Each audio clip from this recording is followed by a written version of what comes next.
जाऊयात आमचे प्रतिनिधी अक्षय मंकणी यांच्याकडे। अक्षय, संपूर्ण अयोध्या नगरी सजली आहे। अयोध्येमध्ये प्रवेश करतानाच अयोध्या नगरीमध्ये प्रवेश करतो अशा प्रकारची दृश्य आपल्याला पाहायला मिळतात। तुम्ही विमानतळ परिसरामध्ये आहात, कसं वातावरण?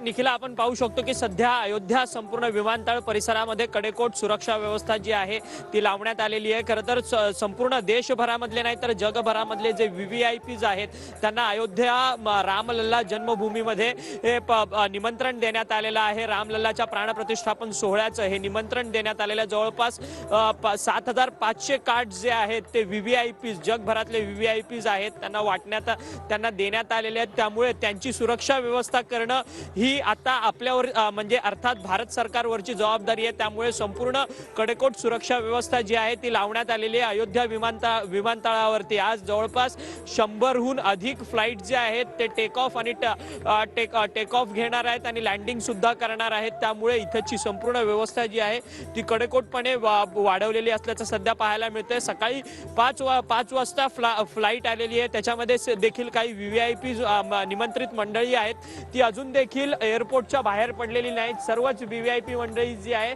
ती सध्या एअरपोर्टच्या आतमध्ये आहेत। थोड्याच वेळात संपूर्ण VVIP मंडळी जी आहेत ती याच रस्त्याने आपण पाहू शकतो की याच रस्त्याने संपूर्ण अयोध्या विमानतळावरून बाहेर पडणार आणि अयोध्येच्या संपूर्ण राम मंदिरामध्ये जाणार आहेत। सकाळी 10:15 वाजता देशाचे पंतप्रधान नरेंद्र मोदी यांचा संपूर्ण ताफा जो आहे तो याच रस्त्याने जो आहे तो पुढे जाणार आहे आणि आपण पाहू शकतो की संपूर्ण पोलीस व्यवस्था जी आहे ती आता अलर्ट मोड वरती झालेली आहे आणि मोठा पोलीस बंदोबस्त जो आहे तो सध्या लागलेला आहे। काही VVIPs निमंत्रण मंडळी जी आहे ती सध्या इथून येणार असल्या कारणाने इथची सुरक्षा व्यवस्था जी आहे ती आता सध्या मोठ्या प्रमाणात वाढवलेली असल्याचं पाहायला मिळतं। निखिला, अक्षय, आणि आपण